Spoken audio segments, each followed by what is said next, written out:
place a bead of glue into the grooves on the face frame. Locate one of the side panels and slide it into the groove on the face frame. Make sure the long section of the two-piece metal clip slides over the L-shaped section of the two-piece metal clip. Complete the same actions for the other side panel as well.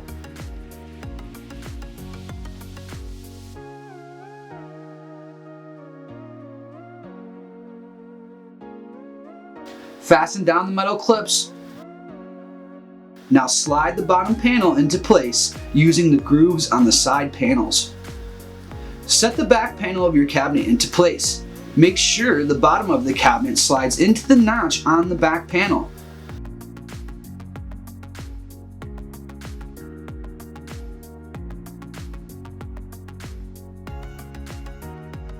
Begin fastening the back panel to the cabinet using the already installed metal clips. Attach the corner brackets to the top 4 corners of the cabinet using 2 screws each.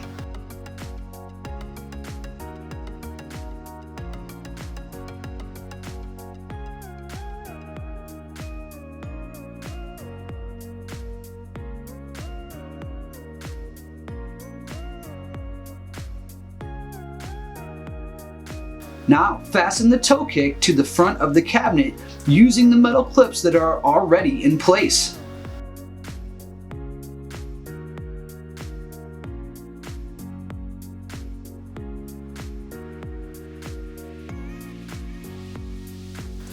Finish fastening the back panel to the cabinet using large screws in the pre-existing screw holes.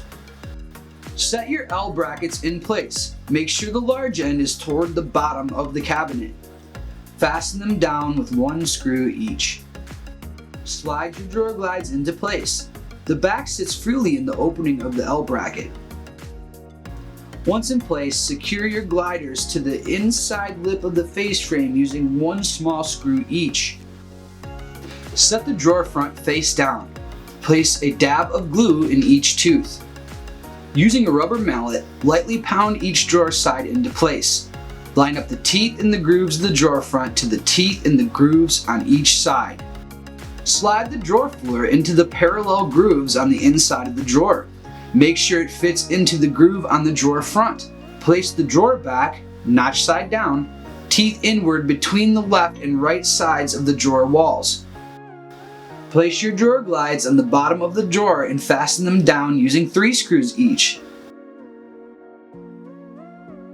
Set the wheels of the drawer glides just on the inside of the cabinet and let them slide into place.